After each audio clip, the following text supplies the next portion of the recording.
and welcome to Your New Jersey. I'm Lisa Marie Falbo. On today's show, we'll hear from a New Jersey-based style influencer and advocate who recently graced the cover of New Jersey Family Magazine. But first, February is American Heart Month, and the American Heart Association hopes to raise awareness about the importance of good heart health. Here now to tell us more is Dr. Yangting Wang of the American Heart Association. Doctor, welcome to the show. Thank you for having me. I'm glad to be here. I am so happy we're doing this interview today because I feel like the news right now is dominated with heart-related issues. Damar Hamlin of the Buffalo Bills comes to mind, the untimely passing of Lisa Marie Presley, and in the case of Damar Hamlin, his life was actually saved because of quick intervention. So I want to start our conversation about that and CPR and why it's so important that everybody knows how to administer that. That's a great question. Cardiac disease is the #1 killer of all Americans, more than all cancers combined. And it's especially the #1 disease affecting women. About 350,000 cardiac arrests happen out of the hospital in the United States. And only 10% of these cardiac arrests have survivors. However, hands-only CPR can increase your survivorship by twofold. And therefore, it's really important to be able to initiate hands-only CPR right away without any delay. Why are people sometimes, though, reluctant to step in and give someone CPR, even when they're certified? I think one of the major issues is uncomfortability with performing hands-only CPR. I think that, with especially in women, some people can be very unfamiliar with the anatomy. If you recall training, even with mannequins, there are mostly male mannequins of one color of skin. And so this highlights that we need to be more familiar with all sorts of ethnicity and diversity. Additionally, I think people are afraid of harming a stranger that they're not familiar with. Properly performed CPR can result in bruises and broken ribs. However, this is a small price to pay to save a life. It totally is. And when you think about it's the difference between life or death. I mean, if somebody's having a cardiac episode, how much time do you have to revive them in a healthy fashion? Well, we say time is heart. So the less of a delay, the more immediately you start CPR, the more the chance that you can have to save that life and cause a reduction in ischemic damage. So really, CPR should be started within a matter of minutes and even a matter of seconds, if possible. Where can people get CPR certified? The American Heart Association has a website where it lists all of the courses sponsored. Additionally, many community centers offer CPR training, as well as fire stations and EMS stations as well. So again, bringing up the case of Buffalo Bills star Damar Hamlin, reports say that CPR was administered as well as a defibrillator to get his heart back up and running. What is a defibrillator? How does it work? A defibrillator is an electrical unit that supplies a current to your heart to try to revive and shock it back in action. The heart is an electrical pump. It requires electricity. And sometimes when people are in an arrhythmia that could be dangerous it requires a current to restore it to a regular rhythm. Defibrillators are available in a lot of restaurants nowadays. And so it's really important to be able to identify where the defibrillator is so we can quickly apply it to the patient or the person in cardiac arrest. Yeah, you see signs when you go into shopping malls, as you said, restaurants, sports fields, definitely I know have them. How do you identify it though? Usually a defibrillator is within a box that has the word AED on it.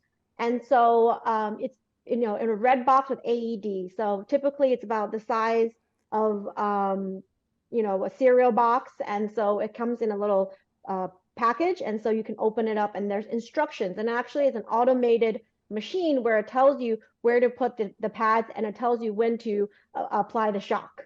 With heart-related issues being so prevalent in the news, what's interesting is that a lot of people didn't realize that there was a difference between heart attack and cardiac arrest. Can you tell us what the difference is?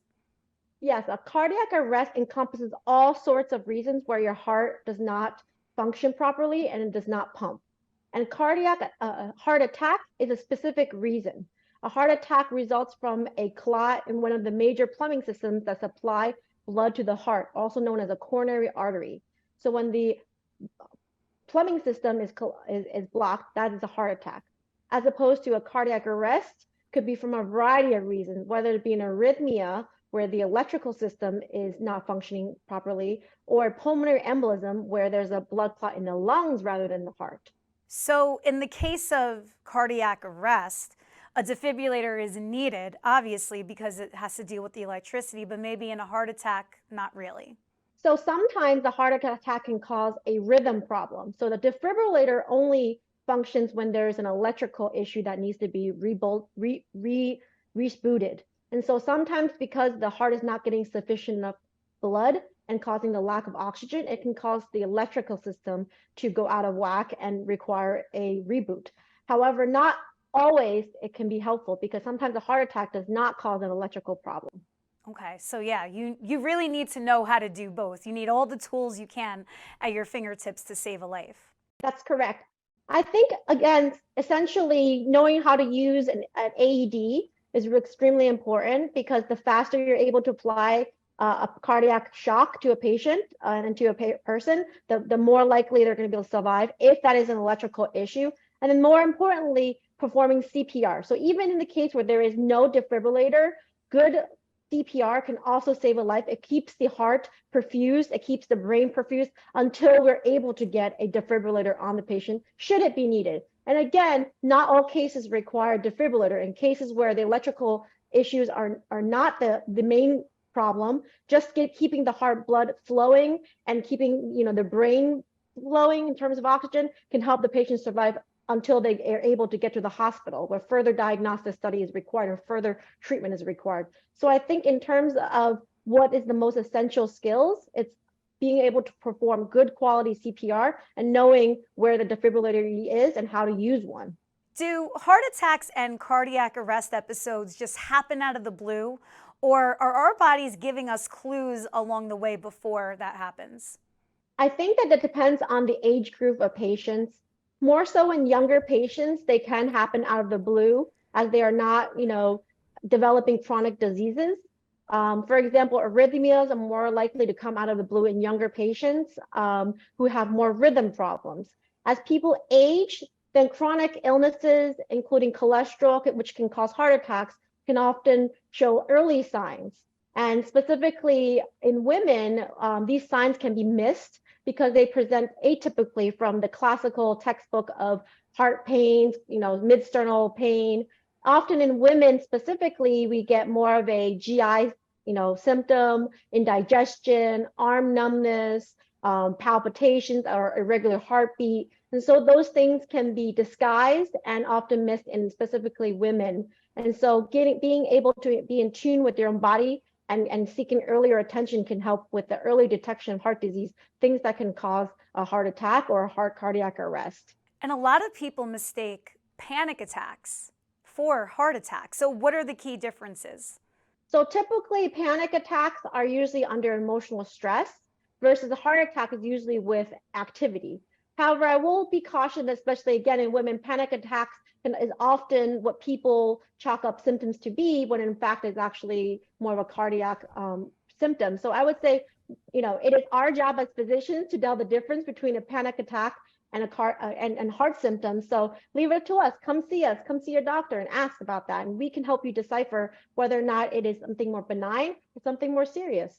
Yeah, because maybe your body is giving you some clues that something bigger is going on under the surface.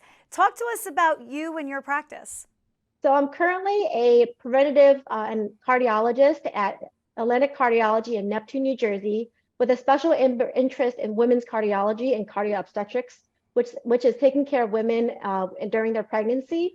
I also focus on other preventative diseases, valvular heart disease, where we can get leaky valves or the valves are too tight, cholesterol issues, blood pressure. So I do all sorts of cardiology. Doctor, I know that the American Heart Association does many outreach events, both locally and nationally. Go Red Day just wrapped on February 3rd. What is that day and what is the significance for you?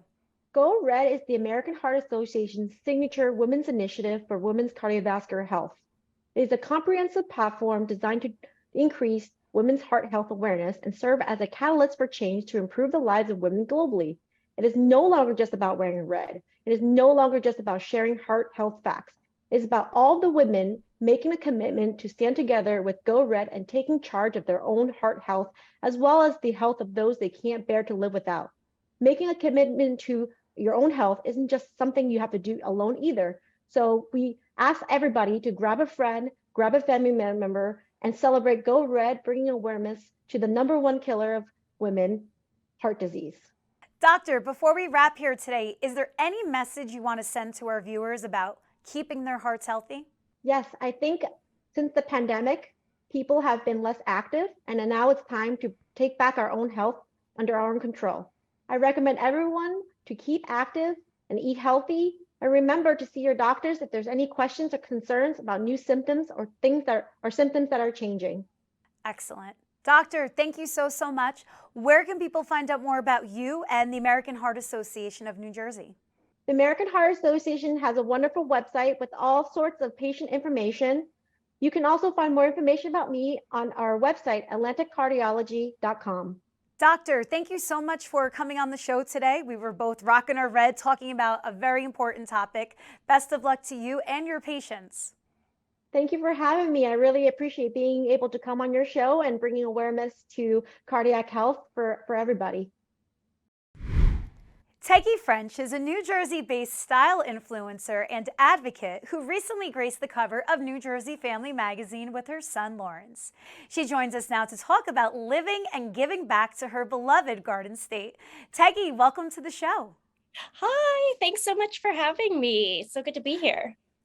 I have to say, I meet a lot of people, obviously, doing this job, and you are one of the most interesting and colorful personalities, I think, that inhabit this state of ours, right down to your name.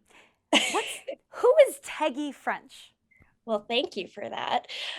So Teggy is a nickname that I was given. My maiden name is Tegenborg, and it started in high school as Tegs, and then evolved into Teggy in college, and French is my mom's maiden name, which was my middle name. So when I started Teggy French, I wanted to come up with a name that could translate eventually into a lifestyle brand. And so Teggy French evolved, but it's very confusing. I also go by Alex. So.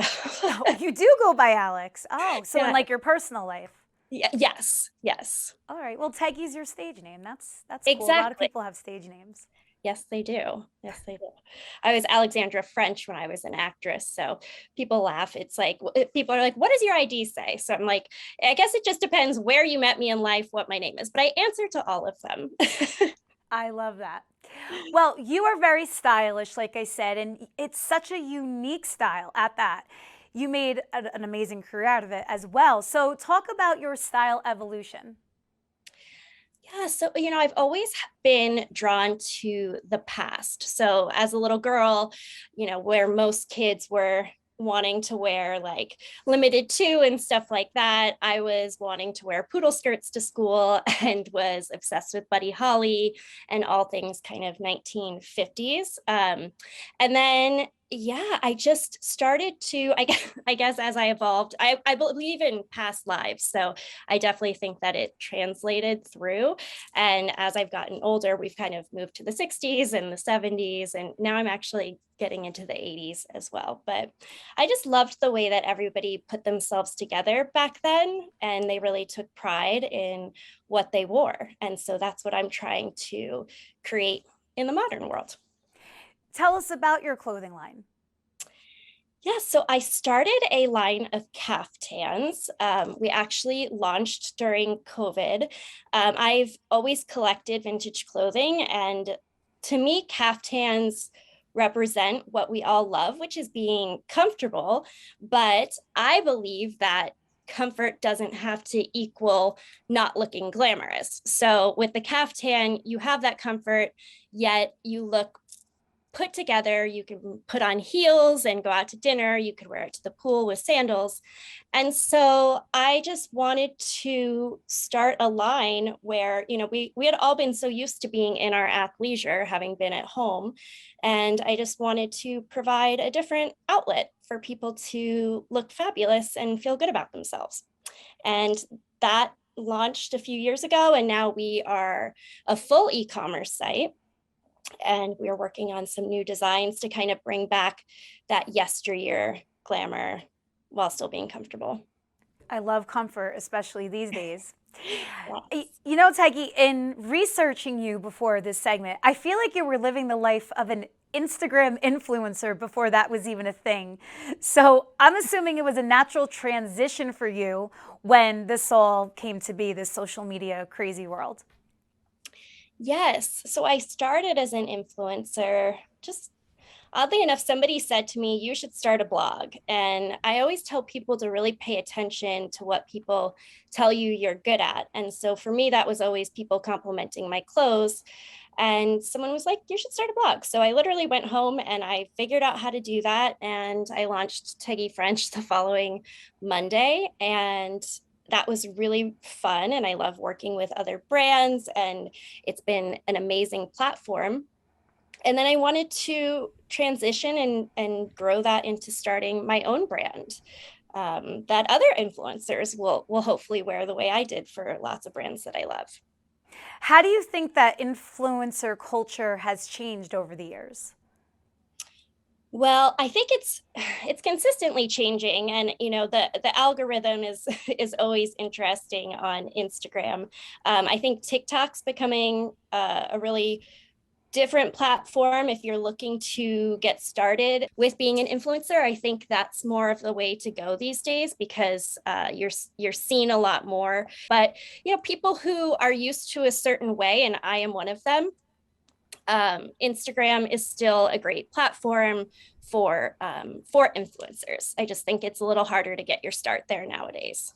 And TikTok is just a whole new world of videos. So That is, and I know about it. I know how it works. I just don't have it on my phone because I don't need one more distraction. No, don't. I'll look at Yeah, the clock. I'm like, it's 2 o'clock in the morning. I Let that know. happen. It totally sucks you in. But the one thing that I think people are starting to go away from is like the perfectly curated feed, right? I think people, especially after COVID, they're kind of being a little more real. And I know you definitely keep it real, but do you agree with that? Yes, you're absolutely right. I think that's the biggest change that we have seen. I think that I always say it's very dangerous when we are trying to show ourselves as these perfect humans with, perfectly curated everything. Like behind me, it looks like I'm organized. If I were to turn my camera around, my closet's a disaster, and I think that it's important to be relatable because we all are imperfect. And I think that the more that we create a world that's relatable and can show people, that they're not alone when they're going through things is really important. So aesthetically, yes, beautiful pictures are amazing, but what's behind that, and every now and then I think it's important to check in and show the messiness. Absolutely. Well, like I said, you keep it real and you use your platform to speak about a host of issues: divorce, miscarriage. Yeah. These are topics that a lot of us are afraid to speak about. Why did you decide to be so open with your followers? I think over time, my followers have become like friends and even family, some of them who I've met throughout the years. And I just think that they've grown with me and I feel that connection to them. And so for me to hide such a big part of my life would not feel authentic. And part of what I have always tried to do is show my authentic self and hope that that speaks to people. I'm not for everybody, not everyone's for everybody, but for me, I hope when people come to look at what I'm putting out there, that they see somebody who's really real and who's trying to navigate life just like the rest of us. And it's great to show the ups, and there's so much to be grateful for. But at the end of the day, you know, we all go through things, and it helped me feel less alone. And just that feedback from people who've gone through it. And I've gotten so much advice and support from my community. So as much as I hope I'm helping other people, that community has been just as helpful to me as well. I know you do a lot of giving back. Can you talk about some of the local charities and organizations that you're affiliated with? Yeah, so I chaired an event for a wonderful organization called Mainstream, which is actually in the town where I grew up. And that's equine therapy, which is amazing. I also was involved with Mansion in May, which raises money for Morristown Medical Center. So I got to do a room at their last house, and they are actually going to have the new Mansion in May in Mendham, where I moved a few months ago. So that's really Oh, exciting. nice. And where did you grow up in New Jersey? I grew up in Tewksbury, New Jersey. So that is Hunterdon County, horse country. Yeah. Yeah. And hey, Mendham's not too far off from that beautiful No, community. no, I love it here.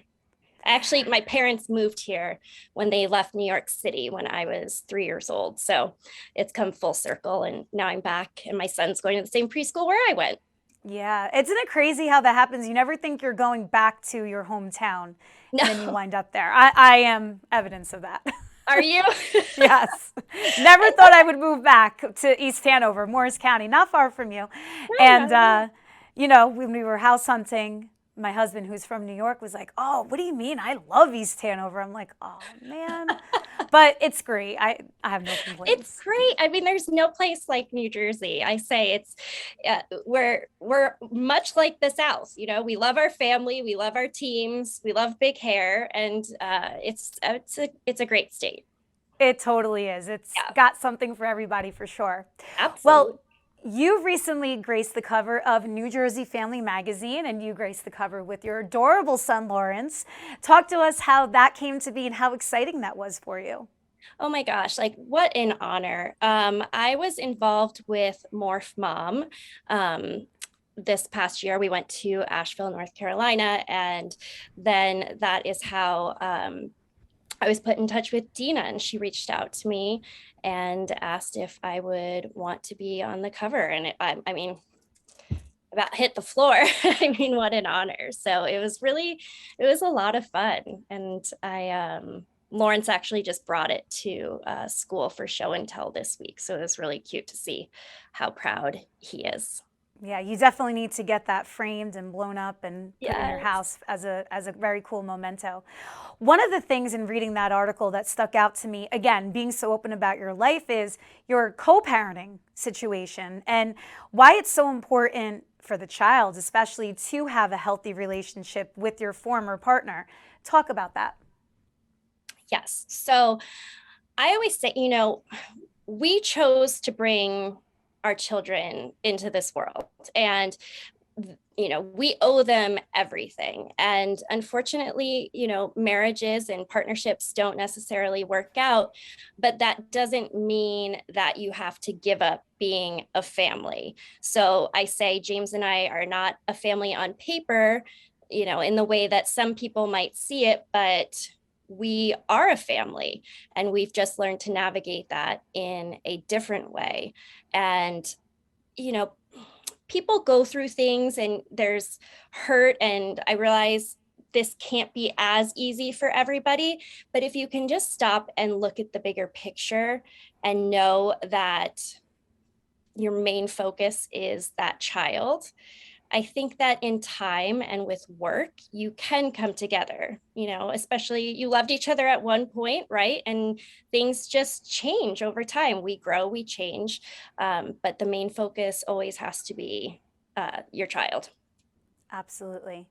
Teggy, this was so much fun getting to know you, your career, and I love everything that you got going on. Where Great. can people find out more about you? So my Instagram is Teggy French, and then my e-commerce site is Shop Teggy French. And we had a pop-up shop in Bernardsville, New Jersey, that we ended up signing a 2-year lease on. So we will be there, and you can make appointments to shop with me personally. But that's where you can find me. That This is was so much fun. cool. Thank Teggy, you. thank you so much. I'll see you on Instagram. I'll see you at the shop. And it was so nice meeting you. Thank you, New Jersey family, for bringing us together. So nice to meet you as well. Have a wonderful weekend. You too. Thank you for coming on. Thank you. Bye-bye. Next week on Your New Jersey. Just giving back is one of Anthony's favorite things, and being able to spend time with children battling cancer is just a great reminder to him of how far he's come. And he had some great motivators when he was going through cancer, and he really loves to be able to pass on that to children who are battling now. Tell us all about The Undesirables. It stars Jason Mewes, and yes, he's in purgatory. He worked in the mailroom in his life. He's a slacker, dies, and winds up working in the mailroom in purgatory. Thank you for joining me on another episode of Your New Jersey. I'm Lisa Marie Falbo. We'll see you back here next week.